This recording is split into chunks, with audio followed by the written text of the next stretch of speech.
అందరికీ నమస్కారం. గురు పౌర్ణమి కథ. ఆషాఢ శుద్ధ పౌర్ణమిని గురు పౌర్ణమి లేదా వ్యాస పౌర్ణమి అంటారు. మహాభారతాన్ని, పురాణాలను విభజించి మానవాళికి అందించిన వేదవ్యాస మహర్షి ఈ రోజునే జన్మించారని పురాణాలు చెప్తున్నాయి. పరాశర మహర్షికి, సత్యవతికి ఆషాఢ పౌర్ణమి రోజున వ్యాస భగవానుడు జన్మించాడు.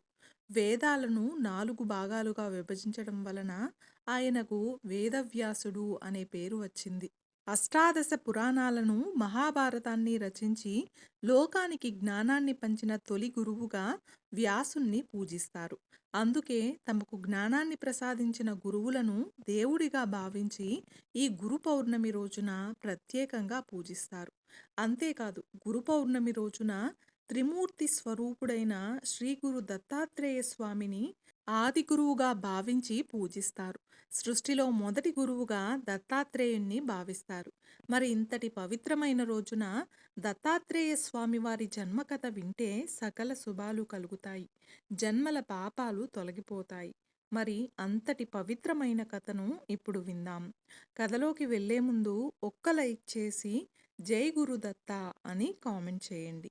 మీరిచ్చే చిన్న లైక్ నా ఛానల్ గ్రోత్కి ఎంతో సహాయపడుతుంది. ఇక కథలోకి వెళ్ళిపోదాం. అత్రి మహాముని మహాపతివ్రత అయిన అనసూయాదేవిల సంతానమే ఈ దత్తాత్రేయ స్వామివారు. ఈయన త్రిమూర్తులు అంటే బ్రహ్మ విష్ణు మహేశ్వరుల యొక్క అంశతో జన్మించినటువంటి గొప్ప అవతారమూర్తి. ఇక అసలు కథలోకి వెళితే, ఒకనాడు లోక కళ్యాణార్థం కోసమై నారదుల వారు ఆడినటువంటి చతురోక్తికి లోనైనటువంటి లక్ష్మి, సరస్వతి, పార్వతీ అమ్మవార్లు మహాపతివ్రత అయినటువంటి అనసూయాదేవిపై ఈర్ష, అసూయ, ద్వేషాలను పెంచుకుంటారు.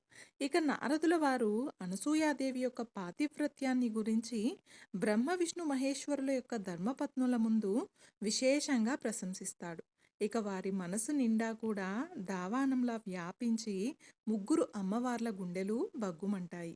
ఇక వారి వారి పత్నులను తక్షణమే ఆ అనసూయాదేవి యొక్క ఆశ్రమానికి వెళ్ళి ఆమె పాతివ్రత్యాన్ని భంగం చేయమంటూ ప్రార్థిస్తారు.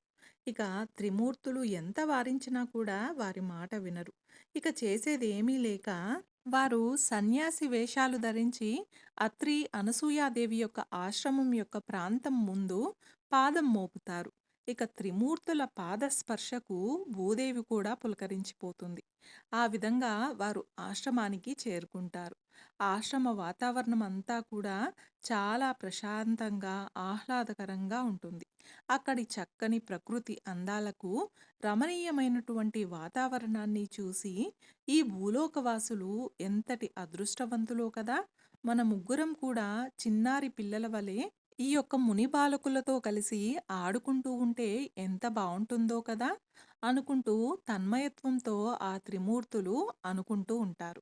అలా మైమరపిస్తున్నటువంటి ఆ ఆశ్రమ వాతావరణం నుండి ఒక్కసారిగా తెప్పరిల్లి, ఇంతకీ మనం వచ్చినటువంటి మాటను మర్చిపోయి మన భార్యలకు ఇచ్చినటువంటి మాటను విస్మరిస్తున్నాం అని భావించి ఆశ్రమం ముంగిట వైపుకు పయనమవుతారు. ఇక మహా తపోబల సంపన్నుడైనటువంటి కర్దమ ప్రజాపతికి, దేవహుతికి జన్మించినటువంటి అనసూయాదేవిని మునిశ్రేష్ఠుడైనటువంటి అత్రి మహర్షికిచ్చి వివాహం చేస్తారు.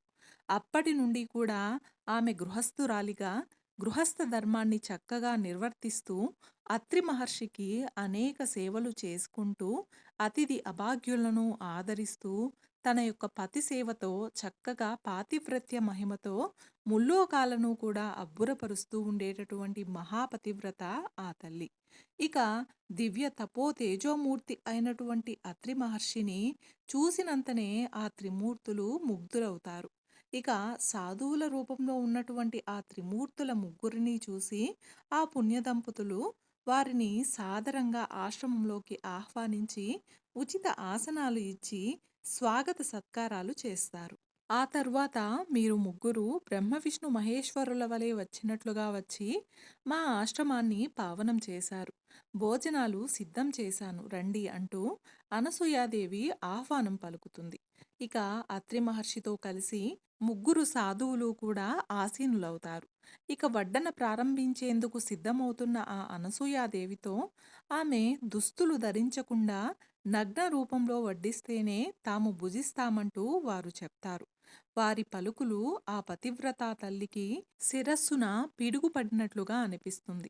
ఇక ఒక్కసారిగా తన యొక్క ప్రత్యక్ష దైవమైనటువంటి భర్తను మనసారా నమస్కరించుకుంటుంది. తరువాత పాతివ్రత్య జ్యోతి వెలిగిస్తుంది. ఇక ఆమె జ్ఞాననేత్రం తెరుచుకుంటుంది. కపట సన్యాసుల రూపంలో ఉన్నటువంటి త్రిమూర్తుల గుట్టు రట్టవుతుంది. వారి ఆంతర్యమేమిటో తెలుసుకుంటుంది ఆ మహాపతివ్రత. ఇక పెదవుల వెంట చిరునవ్వు చెక్కు చెదరకుండా "ఏమి నా భాగ్యము! ముల్లోకాలను ఏలేటటువంటి సృష్టి, స్థితి, లయకారకులైనటువంటి వీరు నా ముంగిట ముందుకు యాచకుల వలె వచ్చారా? వీరిని కనుక నేను తృప్తిపరిస్తే ముల్లోకాలు కూడా ఆనందింపచేసినటువంటి భాగ్యం నాకు కలుగుతుంది కదా" అని ఆలోచిస్తూ ఒక పక్క పాతివ్రత్యం, మరోవైపు అతిథి సేవ. ఈ 2 ధర్మాలను ఏకకాలంలో సాధించడమెలా అని అనుకుంటూ పతికి నమస్కరించి కమండలంలో ఉన్నటువంటి నీటిని ఆ త్రిమూర్తుల శిరస్సున చల్లుతుంది. ఇక వెంటనే ఆ ముగ్గురు కూడా పసిబాలులవుతారు. వెనువెంటనే అనసూయాదేవి యొక్క మాతృత్వం పొంగి స్తన్యం పొంగుతుంది. కొంగు చాటున ఆ ముగ్గురు బాలకులకు పాలిచ్చి వారి ఆకలి తీరుస్తుంది. అంతలో ఋషికన్యలు, ఋషిబాలురు కలిసి మెత్తని పూల పాన్పులతో ఉయ్యాలలు తయారు చేసి వారికి జోలపాట పాడి నిద్రపుచ్చుతారు. ఇంతటి మహద్భాగ్యం సృష్టిలో ఏ తల్లికి దక్కుతుందో చెప్పండి? ఆ వింత దృశ్యాన్ని చూసినటువంటి అత్రి మహర్షి ఒక్కసారిగా తుల్లిపడి మరలా తేరుకొని తన దివ్య దృష్టితో జరిగిందంతా, జరగబోతుందంతా తెలుసుకుంటాడు.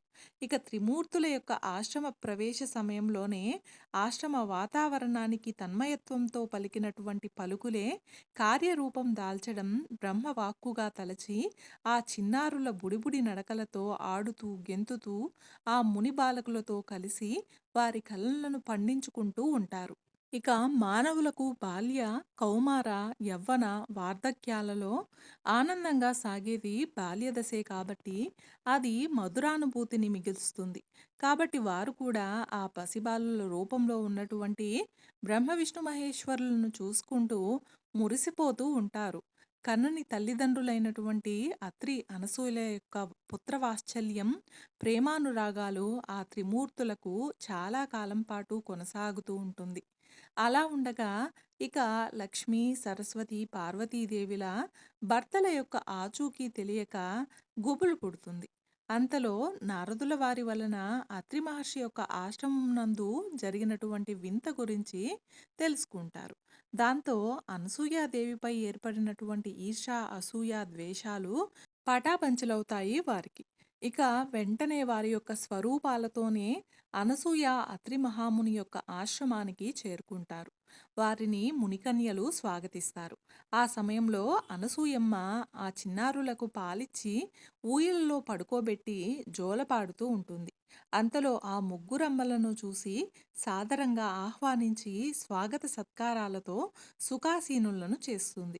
ఇక పసిబాలుల రూపంలో ఉన్నటువంటి వారి వారి భర్తలను చూసుకొని పతిభిక్ష పెట్టమంటూ కన్నీళ్లతో అత్రి మహాముని అనసూయాదేవిల యొక్క పాదాలను ఆశ్రయిస్తారు. అయితే మీ భర్తలను గుర్తించి తీసుకుని వెళ్ళండి అంటూ అనసూయాదేవి హుందాగా చెప్తుంది.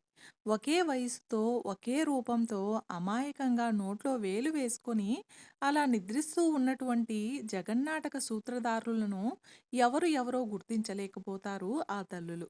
ఇక తల్లి, నీ పతిదీక్షను భగ్నం చేయాలని ఈర్ష, అసూయ, ద్వేషాలతో మేము చేసినటువంటి ఈ తప్పిదాన్ని మన్నించి మా భర్తలకు దయతో వారి వారి యొక్క స్వరూపాలను ప్రసాదించమంటూ ప్రాధేయపడతారు.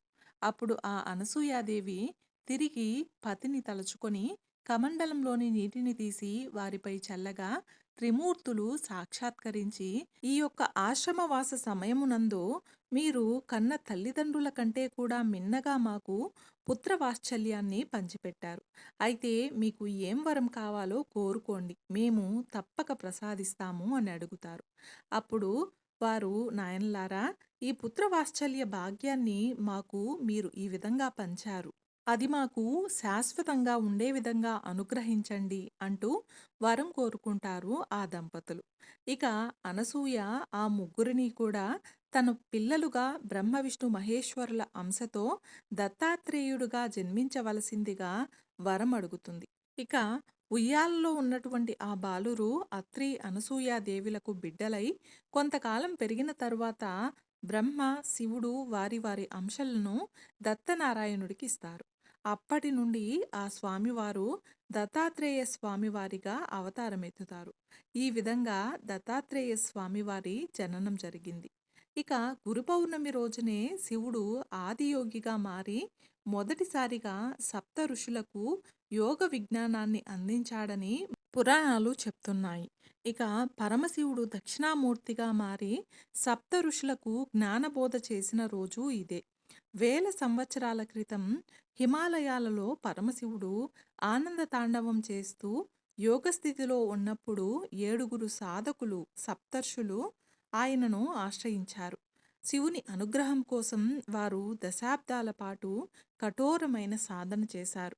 వారి నిష్టను చూసి ప్రసన్నుడైన పరమశివుడు ఆషాఢ పౌర్ణమి నాడు తన మౌనాన్ని వీడారు. ఇక శివుడు తనను తాను ఆది గురువుగా మార్చుకొని ఆ సప్తర్షులకు యోగ శాస్త్రాన్ని, సృష్టి రహస్యాలను బోధించారు.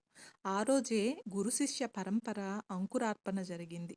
మీ జీవితంలో ఉన్నత స్థానానికి చేరుకోవడానికి కారణమైన తల్లిదండ్రులు, ఉపాధ్యాయులు లేదా ఆధ్యాత్మిక గురువులను దర్శించుకొని వారి ఆశీస్సులు ఈ రోజున తీసుకోవడం చాలా శుభప్రదంగా చెప్పవచ్చు. ఇక దత్తాత్రేయుడు, షిరిడీ సాయిబాబా, రాఘవేంద్ర స్వామి వంటి సద్గురువుల ఆలయాలను దర్శించి గురు చరిత్రను పారాయణ చేయడం చాలా మంచిదిగా చెప్పబడుతుంది. చూశారు కదండి, ఈ రోజున మనం గురు పౌర్ణమి సందర్భంగా దత్తాత్రేయ స్వామి వారి జన్మ కథను గురించి తెలుసుకున్నాం కదా. ఈ వీడియో మీకు నచ్చినట్లయితే ఒక్క లైక్ చేసి నా ఛానల్ని సపోర్ట్ చేయండి. ఇంకా మరెన్నో ఇంట్రెస్టింగ్ వీడియోస్ కోసం నా ఛానల్ని సబ్స్క్రైబ్ చేయండి. Thank you. Thanks for watching.